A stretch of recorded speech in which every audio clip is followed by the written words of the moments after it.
औज़ुबिल्लाहिमिनश्शैतानिर्रजीम बिस्मिल्लाहिर्रहमानिर्रहीम। मुअज़्ज़िज़ नाज़रीन, अस्सलामु अलैकुम वरहमतुल्लाहि वबरकातुहू। नाज़रीन, इस हकीकत के बावजूद कि हर रुख को मौत का जायका चखना है, इंसान हमेशा से अबदी ज़िंदगी की तलाश में रहा है और इसकी अशद ख्वाहिश रही है कि वो मौत से ऐसी हकीकत से छुटकारा हासिल करे।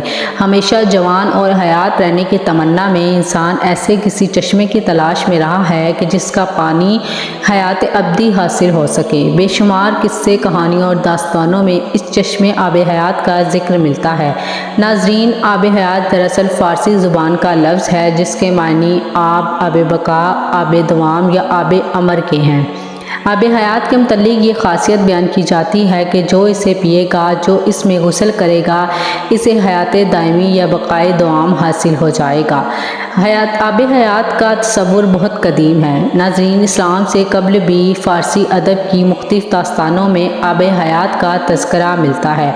बाद अज़ हया में इस्लाम में भी आब हयात का ज़िक्र मौजूद है। इस दौर की दास्तानों में 3 अशख़ास का ज़िक्र किया गया है जो आब हयात या नहर हयात तक पहुँचे। इनमें हज़रत ख़िज़र अलैहिस्सलाम, हज़रत इलियास अलैहिस्सलाम और हज़रत ज़ुल्क़रनैन अलैहिस्सलाम शामिल हैं। मज़कूरा दास्तानों के बयान के मुताबिक हज़रत ख़िज़र अलैहिस्सलाम और हज़रत इलियास अलैहिस्सलाम को आब हयात नसीब हुआ और यूँ वो हयात दायमी के हामिल हो गई। ये एक ऐसा मसला है जिसके बारे में ये तय करना बहुत मुश्किल है कि आया आब हयात का कोई वजूद था है या नहीं और हज़रत ख़िज़र अलैहिस्सलाम से इसका क्या ताल्लुक़ है। इस ज़मन में तफसीरदा मुहद्दिसीन मुख्तलिफ आरा रखते हैं। कुछ के मुताबिक ये रवायत सही है कि हज़रत ख़िज़र अलैहिस्सलाम ने चश्मा हैवान या नहर हयात से पानी पिया और वो हयात हैं, जबकि कुछ इससे इख्तिलाफ़ रखते हैं। मशहूर मौल्लिफ़ व मुहक्किक इब्न हिज्र अस्क़लानी ने इस पर एक तहक़ीक़ अज़-ज़हर अल-निस्फ़रानी हालिल ख़िज़्र के नाम से तसनीफ़ की है, जिसका उर्दू तर्जुमा हयात हज़रत ख़िज़र अलैहिस्सलाम के नाम से शाया हुआ है, जिसमें वो इस वाक़या से गुरेज़ा हैं कि हज़रत ख़िज़र अलैहिस्सलाम हयात हैं। इब्न इसहाक़ के बयान के मुताबिक हज़रत ख़िज़र अलैहिस्सलाम को हज़रत आदम अलैहिस्सलाम ने अपनी तदफ़ीन और तूफ़ान नूह की खबर दी थी और वह कश्ती नूह में सवार थे। इसी तरह तफ़सीर ख़ाज़िन में इमाम इलाउद्दीन अली बिन मोहम्मद ने और शेख अबू उमरो बिन सलाह ने अपने फ़तवा में फ़रमाया है कि हज़रत ख़िज़र अलैहिस्सलाम और हज़रत इलियास अलैहिस्सलाम जमहूर उलमा और सालिहीन के नज़दीक ज़िंदा हैं और हर साल ज़माने हज में मिलते हैं। और ये कि हज़रत ख़िज़र अलैहिस्सलाम ने चश्मा हयात में गुस्ल फरमाया और इसका पानी भी उन्होंने पिया था। इस बहस को मंज़कनी अंजाम तक पहुँचाने के लिए कुरान करीम की सूरह कहफ से रहनुमाई हासिल करने की कोशिश करते हैं। सूरह कहफ की आयत नंबर 61 ता 67 में इरशाद हुआ है, मूसा अलैहिस्सलाम को हुक्म हुआ कि हमारा एक बंदा जो तुझसे भी ज़्यादा आलिम है। मूसा अलैहिस्सलाम ने अर्ज़ की, परवरदिगार, मैं इस तक कैसे पहुँचूँ। हुक्म हुआ, जहाँ 2 दरिया मिलते हैं वहाँ, साथ ही ये कि हुक्म भी मिला कि अपने साथ एक मछली नमक आलूदा ले लें। जहाँ वो मछली गुम हो जाए वहीं हमारा वो बंदा मिलेगा। चाचा जब हज़रत मूसा अलैहिस्सलाम मजमा-ए बहरीन वो जगह है जहाँ बहरा रूम और फ़ारिस आपस में मिलते हैं में नहर हयात के नज़दीक पहुँचे तो वहाँ एक चट्टान के करीब कुछ देर आराम करने की गर्ज से लेट गए। मछली आपके साथी यूशा बिन नूह के ज़म्बेल में थी। जैसे ही पानी के कतरे इस मछली पर पड़े, वो बाहुक्म खुदा ज़िंदा होकर पानी में गोता ज़न हो गई और एक सुराख के ज़रिए बमुश्किल सुरंग पानी में उतरने चली गई।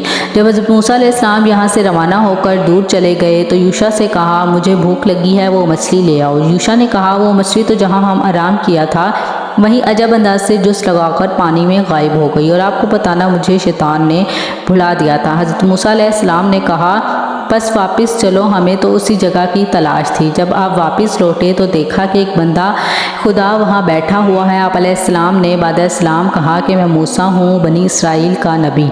यही खुदा का नेक बंदा हज़रत ख़िज़र अलैहिस्सलाम थे। तफसीर इब्न कसीर जिल्द सोम में ये वाक़या दर्ज है। इसके बाद की तफसीर आम है कि आप अलैहिस्सलाम ने हज़रत ख़िज़र अलैहिस्सलाम के साथ सफ़र किया और उन्होंने कहा कि मूसा, जो अमल मैं करूं आप सवाल नहीं करेंगे। हम तफसीर में नहीं जाएंगे क्योंकि अपने क़ारीन को बस यहीं तक लाना मकसूद था। यहाँ काबिल गौर बात यह है कि नहर हयात के पानी में खुदा ने यह तस्वीर रखी है कि मुर्दा मछली पर इस पानी के छींटे पड़ने से वो बाहुक्म खुदा پانی میں زندہ ہو کر غائب ہو گئی، جبکہ حضرت خضر علیہ السلام تو وہیں مقیم تھے۔ تو کیا آپ اس پانی سے مستفید نہیں ہوئے ہوں گے؟ یہ اللہ رب العزت کی نشانیاں ہیں، بے شک وہ جو چاہتا ہے وہی ہوتا ہے۔ آب حیات اور حضرت خضر علیہ السلام کا واقعہ حضرت ذوالقرنین علیہ السلام سے بھی وابستہ ہے۔ حضرت خضر علیہ السلام حضرت ذوالقرنین علیہ السلام کے خالصاد بھائی، وزیر اور علمبردار رہے ہیں۔ یہ حضرت سلام بن نوح علیہ السلام کی اولاد میں سے ہیں۔ مختلف تواریخ میں یہ بیان ملتا ہے کہ حضرت ذوالقرنین علیہ السلام نے پرانی کتابوں میں پڑھا تھا کہ سام بن نوح علیہ السلام کی اولاد میں سے ایک شخص چشمہ حیات سے پانی لے لے گا تو اس کو موت نہ آئے گی، اس لیے حضرت ذوالقرنین علیہ السلام نے اس کی تلاش میں مغرب کا سفر کیا۔ حضرت ذوالقرنین علیہ السلام کے علم میں یہ بات آئی کہ چشمہ حیوان اندھیرے کے راستوں میں موجود ہے، جسے آج سائنس بلیک ہول کہتی ہے، اور وہاں 360 چشمے ہیں۔ لہٰذا حضرت ذوالقرنین علیہ السلام نے اپنے لشکر سے 360 افراد منتخب کیے اور ہر ایک کو ایک ایک مچھلی دے کر حضرت خضر علیہ السلام کی سربراہی میں روانہ کیا۔ تمام لوگوں کو یہ ہدایت دی گئی کہ ہر فرد اپنی مچھلی کے ساتھ چشمے میں اتر جائے اور واپس آ کر اپنی اپنی مچھلی ظاہر کرے۔ کافی دشواری اور محنت و شاقہ کے بعد آخر کار یہ افراد ان چشموں تک پہنچنے میں کامیاب ہو گئے۔ جب واپس آئے تو حضرت ذوالقرنین علیہ السلام نے کہا، سب اپنی مچھلی جمع کرا دیں۔ چاچا سب نے اپنی مچھلی ان کے سامنے پیش کر دی سوائے حضرت خضر علیہ السلام کے۔ حضرت ذوالقرنین علیہ السلام نے دریافت کیا تو انہوں نے بتایا، میں جب چشمے میں اترا تو مچھلی میرے ہاتھ سے نکل کر پانی میں چلی گئی۔ میں نے غوطہ لگا کر اسے پکڑنے کی بہت کوشش کی مگر ناکام رہا۔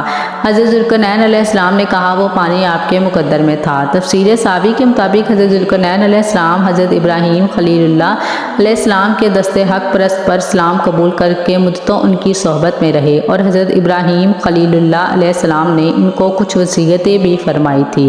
تفسیر ابن کثیر میں بھی اذکائی کے حوالے سے یہ روایت ملتی ہے کہ حضرت ذوالقرنین علیہ السلام حضرت ابراہیم علیہ السلام کے دور میں تھے اور انہوں نے حضرت ابراہیم علیہ السلام کے ہمراہ خانہ کعبہ کا طواف بھی کیا۔ اس سے ظاہر ہوتا ہے کہ حضرت خضر علیہ السلام بھی حضرت ابراہیم علیہ السلام کے دور کے ہیں، جبکہ ایک محتاط اندازے کے تحت حضرت ابراہیم علیہ السلام اور حضرت موسیٰ علیہ السلام کے درمیان 600 سال سے زیادہ کا فاصلہ ہے۔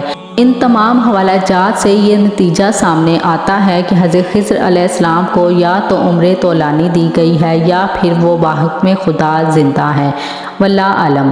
اس زمن میں کچھ علماء مفسرین اور مورخین کی مزید آراء پیش خدمت ہیں۔ امام بدر الدین عینی شارح بخاری نے ان کے متعلق لکھا ہے، جمہور کا موقف یہ ہے کہ وہ نبی تھے اور زندہ ہیں۔ مصنف بدر الدین العینی کتاب العلم باب ما ذکر فی ذہاب موسیٰ میں لکھتے ہیں کہ خدمت بحر یعنی سمندر میں لوگوں کی رہنمائی کرنا انہی کے یعنی حضرت خضر علیہ السلام کے سپرد تھے۔